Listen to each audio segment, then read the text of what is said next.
오늘 그 말씀은 모세가 하나님 앞에 부름을 입고 또 보냄을 받는 과정에 자기 자신의 어떤 연약함 때문에 맡겨지는 사명, 그 일을 감당할 수 없음에 대한 이야기를 자꾸 하나님 앞에 하잖아요.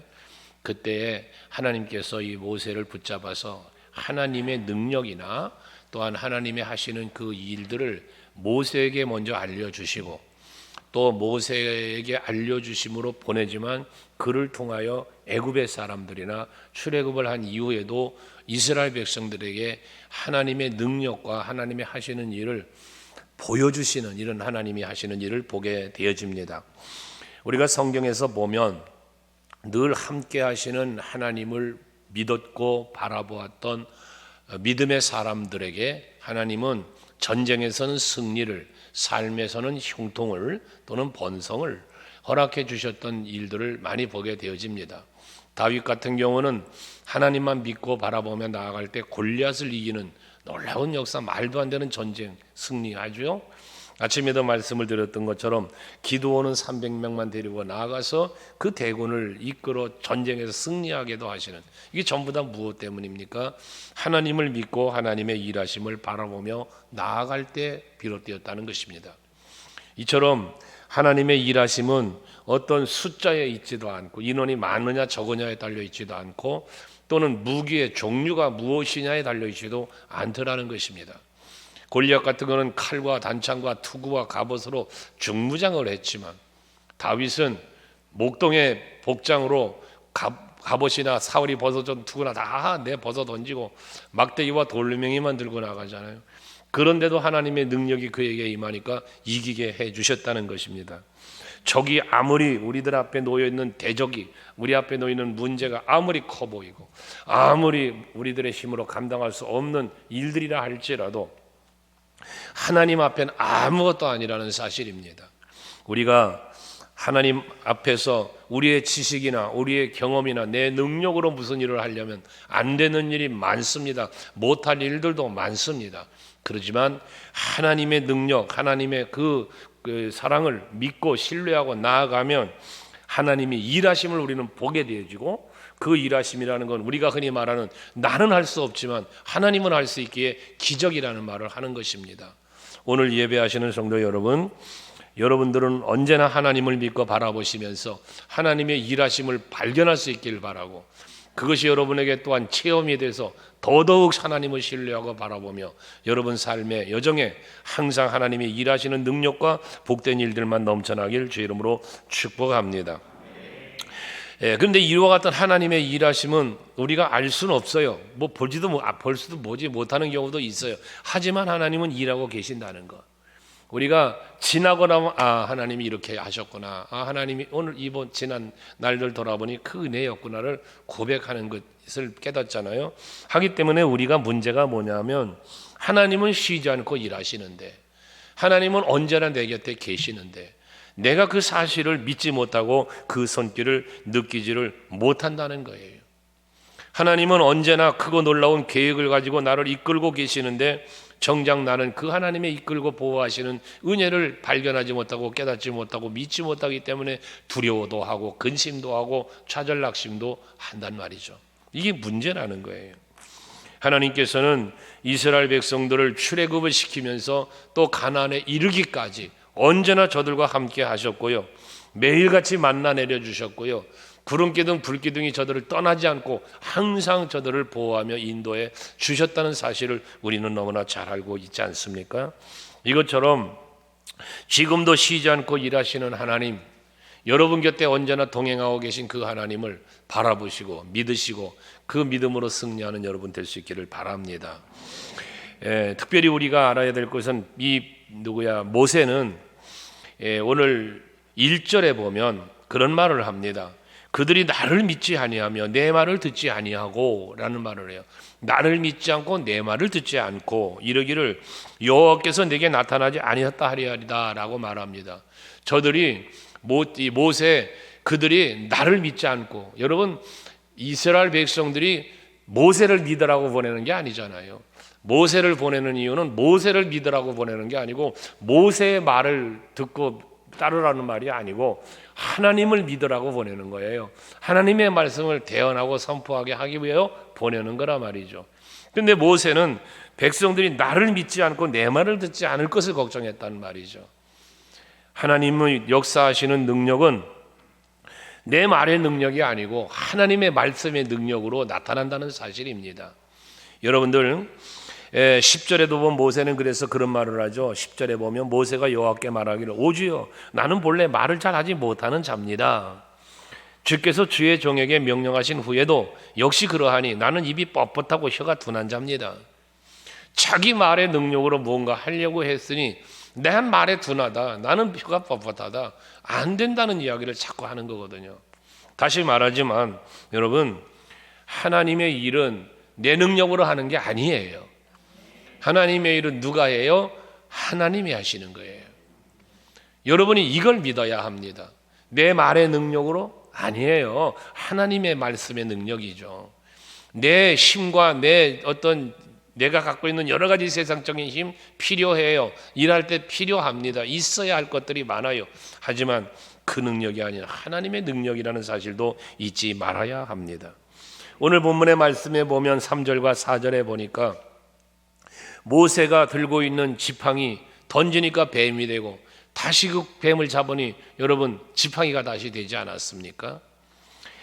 6절과 7절에 보면 손을 갖다가 품에 품었다 빼내니까 문두병이 나고 다시 넣었다 빼니까 또 여전히 여전한 모습으로 다시 돌아오게 되었던 것을 보지 않습니까? 하나님의 말씀은 하나님이 하시는 일은 내 말의 능력이나 내 손의 능력이 아니라 하나님의 능력으로 이루어지고 있다는 사실을 우리는 믿어야 된다는 거예요. 이와 같은 사실들을 그에게 모세에게 보여주면서 12절에 말하죠. 이제 가라. 내가 내 입과 함께 있어 할 말을 가르치리라. 여러분 모세의 입에 하나님이 할 말을 가르쳐 주시겠다는 거예요. 그래서 오늘 우리들도 우리 말의 힘으로나 내 어떤 세상적인 힘으로 무엇을 하려고 하기보다 하나님의 말씀의 능력을 믿고 그 말씀 따라 순종할 때 거기에 놀라운 역사가 나타나게 되어 있는 것입니다. 초대교회에 하나님께서 사도들에게도 나아가서 복음을 전할 수 있는 담대함을 줄 때 사도행전 2장 4절에 보면 그들이 다 성령의 충만함을 받고 성령의 말하게 하심을 따라 그랬어요. 성령의 말하게 하심을 따라서 다른 언어로 말하기를 시작했다라고 말합니다. 그러니까 초대교회에는 많은 방언들이 있지 않겠어요? 근데 나아가서 말하면 사도들의 입에 하나님의 성령의 충만함으로 말을 담아주니까 그 성령이 말하게 하심을 따라서 말씀을 선포했다는 이야기인 것입니다.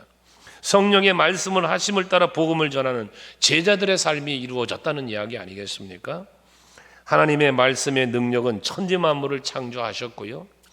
또 병든 자도 고치셨고요. 죽은 자도 살리셨고요. 거친 파도도 잠잠케 하시는, 물이 변하여 포도주도 되게 하시는, 이게 하나님의 말씀의 능력입니다. 그러니 우리는 오전에도 말씀을 묵상했던 것처럼 그 하나님의 말씀을 사모하고 믿고 바라보며 순종으로 살아가야 할 이유가 바로 여기에 있다는 것입니다. 그리고 중요한 것 또 하나는 뭐냐면 2절에 보면 모세에게 내 손에 있는 게 뭐냐라고 물으니 이게 지팡이입니다. 이 모세가 들고 있는 지팡이는 양을 치는 지팡이예요. 목동의 지팡이였습니다. 근데 이 목동의 지팡이, 모세의 그 막대기에 불과한 그 지팡이가 얼마나 큰 기적을 행사합니까? 그런데 그 지팡이로 하나님이 하시는 게 아니라 뒤에 가서 보면요, 20절에 가서 보면요, 그런 말을 해요. 모세가 그의 아내와 아들을 나귀에 태우고 애굽으로 돌아가는데 모세가 뭔 지팡이를 손에 잡았어요? 하나님의 지팡이를 손에 잡았대요. 이전에 잡고 있던 지팡이는 목동의 지팡이였어요. 인간 모세의 지팡이였어요. 그런데 이제 모세가 순종하며 나아갈 때 그 지팡이는 무슨 지팡이? 하나님의 지팡이가 되었다라는 이야기입니다. 여러분, 그 하나님, 모세가 들고 있던 목동의 지팡이는 아무런 힘도 없어요. 어떤 기적도 일으킬 수가 없었습니다. 그러나 하나님의 능력에 손에 잡힌 하나님의 지팡이가 되니까 홍해도 가르죠. 반석에서 물도 내지요. 놀라운 기적을 일으키는 거예요. 여러분, 큰 무리가 예수를 따라다닐 때 많은 무리가 쫓아다니잖아요. 요한복음 6장에 보면 오병이어의 기적이 나타나죠. 거기도 보면 어떻습니까? 소년의 도시락 하나, 소년의 손에 그대로 있을 때는 그 아이 혼자만 먹고 배부를 만한 도시락에 불과했어요. 근데 그 도시락이 예수님의 손에 붙잡히니까, 들고 축사하시니까 오병이어의 기적을 일으키지 않았습니까? 사르와 과부의 떡 한 덩어리, 주의 종 엘리야의 손에, 엘리야의 말씀을 의지하고 순종할 때 그 먹고 죽을 떡 한 덩어리가 가뭄이 끝나는 날까지 그와 그 아들이 먹고 살 수 있는 넉넉한 것들이 되고 말았다는 거죠. 이게 바로 하나님이 역사하시는 능력입니다. 엘리사 선지자의 시대는 선지생도의 아내가 빚더미에 앉아가지고 아들을 빼앗길 위기에 놓였지 않았어요? 그런데 그러한 그 여인에게 네가 가지고 있는 게 뭐냐 하니까 기름 한 병뿐이라는 거예요. 이 여인이 가지고 있는 기름 한 병에 불과했지만 이것이 하나님의 말씀에 순종할 때 주의 능력에 붙잡히니까 기름이 넘치고 넘쳐서 빚을 다 갚고도 그 아들과 더불어 생활할 수 있었더라라고 성경은 기록하고 있잖아요. 그렇다면 여러분 마찬가지입니다. 여러분들 자신은 연약할 수밖에 없고 여러분 자신은 부족할 수밖에 없을지라도 하나님의 능력의 손에 붙잡히면 연약했던 여러분들이, 부족했던 여러분들이 강한 자로 여러분 하나님의 큰 역사를 이루는 주인공으로 쓰임받을 수 있게 된다는 거예요. 양치는 목동에 불과했던 모세가 쓰임받는 것처럼, 양치는 목동이었던 다윗이 하나님 앞에 쓰임을 입고 쓰임받는 것처럼 여러분들도 하나님의 손에 붙잡히기에 힘쓰는 여러분 되셔야 돼요. 그래서 우리는 기도해야 되는 거예요. 하나님 아버지여, 나를 긍휼히 여겨 주옵소서. 나를 붙잡아 주시옵소서. 그 능하신 손으로, 그 자비롭고 긍휼의 손으로 나를 붙잡아 주옵소서. 그래서 그 손에 붙잡힐 때 여러분들은 큰 역사를 이루는 주인공이 된다는 사실입니다. 사도 바울은 고린도전서 1장 27절부터 29절까지 말씀해 보면 하나님께서 일하심을 고백하기를 뭐라고 고백합니까? 그러나 하나님께서 세상에 미련한 것들을 택하사 지혜 있는 자들을 부끄럽게 하시려고 세상에 약한 것들을 택하여 강한 것들을 부끄럽게 하려 하시며, 약한 걸 들어서, 미련한 것 들어서 강한 자를, 지혜 있는 자를 부끄럽게 할 만큼 하나님의 능력이 함께한 그렇게 된다는 거예요.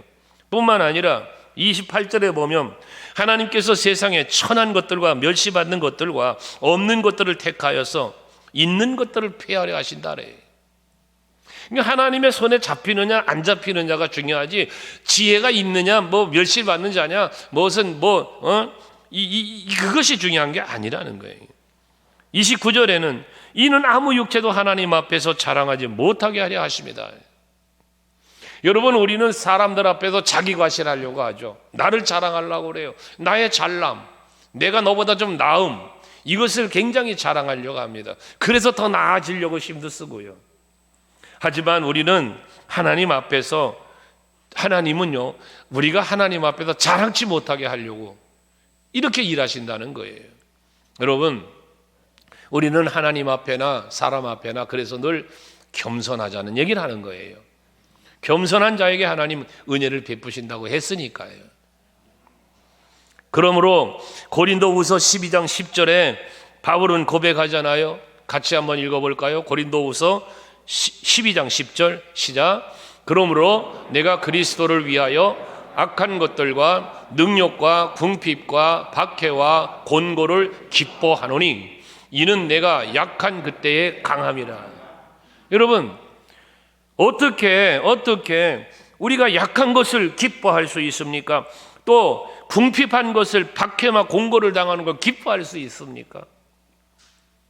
이렇게 내가 약한 그러한 내가 되어질 때 전적인 하나님의 은혜로 내가 강한 자가 될 수 있고 하나님의 능하신 손에 붙잡히면 되니까 오히려 약한 것을 나는 자랑할 수 있고 약한 그때 도리어 강해진다는 사실을 바울은 고백하고 있다는 것입니다. 여러분, 그러니까 하나님 앞에 한없이 약해지세요. 하나님 앞에 은혜 없이 긍휼 없이 살 수 없다고 한없이 고백하며 하나님 앞에 서보세요. 그런 하나님이 여러분을 긍휼히 여겨주시거든요. 그럼 여러분은 능력자가 되는 거예요. 우리는 내게 있는 것이 아무리 부족할지라도, 아무리 힘이 없는 것이라고 할지라도 하나님의 손에 맡길 때 그 능력의 손길로 나를 잡아주시기만 하면 능력과 기적을 일으키는 역사의 주인공이 될 수 있다는 겁니다. 할렐루야. 그러니까 여러분, 주님의 손에 붙잡히기를 힘쓰시기 바랍니다. 그 다음에 보면 앞에서 말한 내용이지만 내 손이 아닌 하나님의 능력으로 역사한다는 거예요. 앞에서 6절 7절을 말했지만 모세의 손이 뱀이 됐어요. 지팡이가. 근데 그 꼬리를 잡으니 이게 다시 지팡이가 되네요. 뱀이 됐던 그 지팡이가 뱀이 됐는데 그 손으로 잡으니 이게 세상에 다시 지팡이가 되네요. 이게 여러분 모세의 손의 능력입니까? 모세의 손에 능력이 있어서 뱀이 됐던 지팡이가 다시 지팡이가 됩니까? 아니잖아요. 이건 전적인 하나님의 능력 아닙니까? 그죠? 그 손, 능력 있는 것 같던 손 품에 넣었다 꺼내보니까 이게 나병이나 생겨버렸네. 다시 품에 넣었다 빼보니까 빼보니까 이게 다시 여성해졌어요. 뭘 말하는 겁니까? 하나님의 말씀대로 순종하니 그대로 되어지더라는 거 아닙니까? 그러니까 우리는 내 손의 능력, 여러분 이거 자랑하면 안 돼요. 내 지식, 내 경험, 내 삶의 세상적인 힘을 자랑하지 말라는 거죠. 하나님의 말씀을 따를 때, 하나님의 말씀에 순종할 때, 그때 그 말씀의 능력의 역사함이 여러분에게 나타나게 되어진다는 것이죠. 그래서 하나님의 능력 앞에 우리의 몸은 아무것도 아니에요. 여러분들이 나름 자랑할 만한 힘? 아무것도 아니에요. 하나님의 손에 붙잡힐 때 내가 가지고 있는 힘이 대단한 힘이라 할지라도 하나님의 손에 붙잡히면 더 큰 능력이 나타나는 거니까요. 40년 궁중생활, 40년 광야생활로 연단받았던 모세, 그 연단 때문에 그가 강해졌습니까? 아니에요. 궁중생활 40년 했기 때문에 궁중에 가서 여러분 바로를 만날 수 있었습니까? 광야생활 40년을 했기 때문에 40년 이스라엘 백성들을 이끌고 갈 수 있었습니까? 그의 경험으로 한 일입니까? 아니라는 거죠. 궁중에 가서 바로 앞에 서는 것도 하나님의 능력으로 섰고, 40년 광야생활을 이끌어가는 것도 모세의 광야 체험을 통하여 그의 익숙함 때문에 광야를 이끌고 간 게 아니라 구름기둥 불기둥이 인도해 갔고요.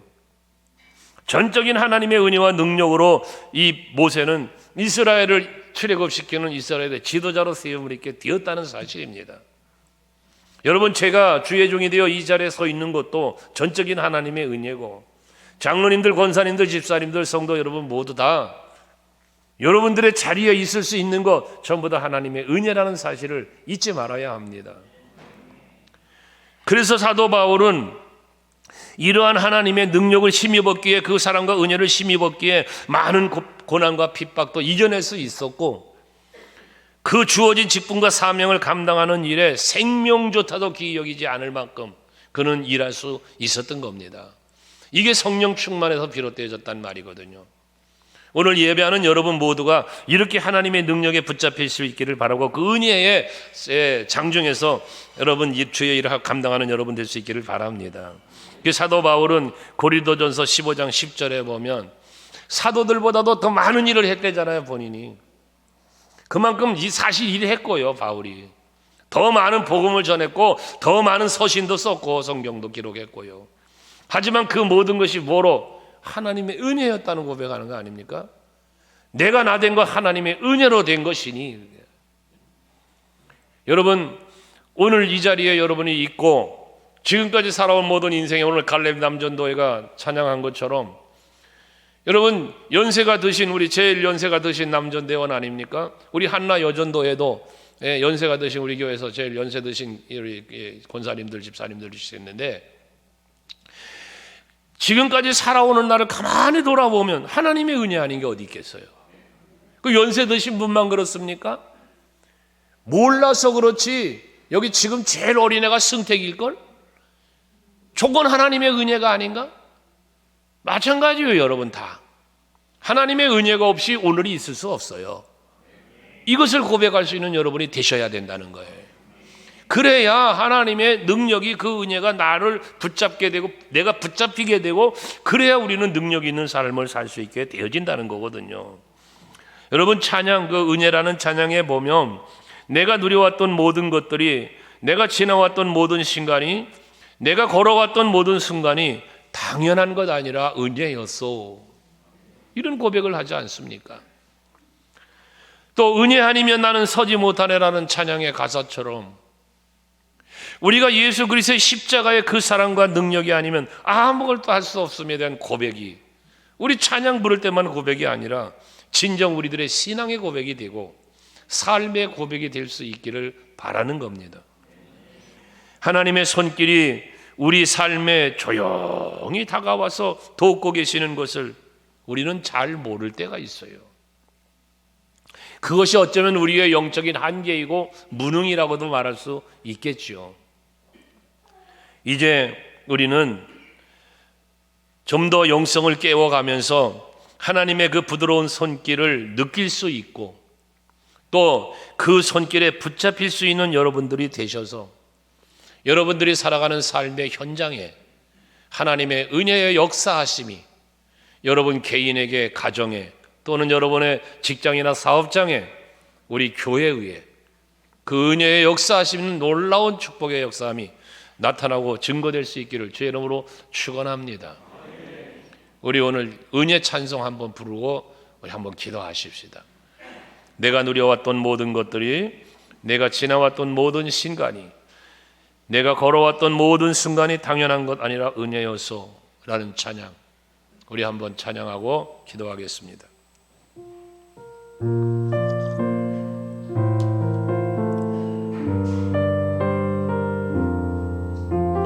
가사를 생각하시면서 여러분의 고백으로 찬송할 수 있기 바랍니다.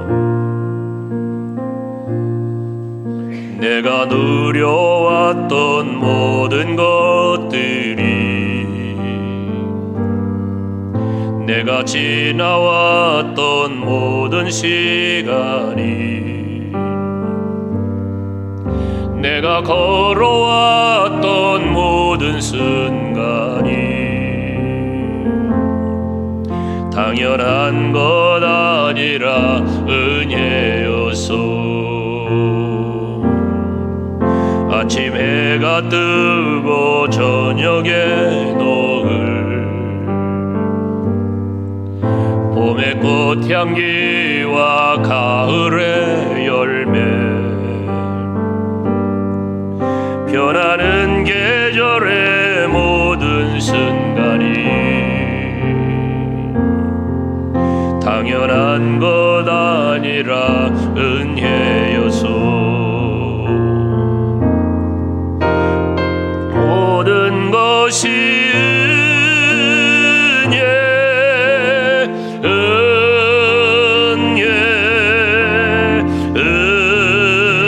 은혜 한없는 은혜, 내 삶에 당연한 것 하나도 없었던 것을 모든 것이 은혜여서.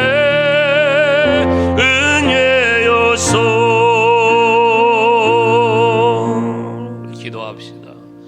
여러분 찬양으로 고백했던 것처럼 하나님의 은혜 아닌 것이 없어요.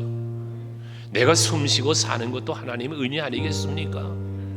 내가 두 다리로 걸어가는 것도 은혜잖아요. 여러분들이 남들에게 칭찬받습니까? 여러분들이 남들에게 존경받습니까? 다 하나님의 은혜입니다. 내가 무슨 일을 할 수 있다는 것, 내게 능력이 있는 것, 내게 재주가 있는 것, 여러분들이 가지고 있는 재능들 모두 다 하나님의 은혜입니다. 이와 같은 은혜를 베푸신 하나님께 감사기도 하시고 이제부로는 그 은혜의 장중에 더 굳건하게 붙잡히고 하나님의 긍휼의 손길, 전능하신 손길에 내가 붙잡힌 바 되어 하나님께 더 큰 영광 돌리고 귀하고 크고 선하게 쓰임받기를 원합니다. 기도하겠습니다.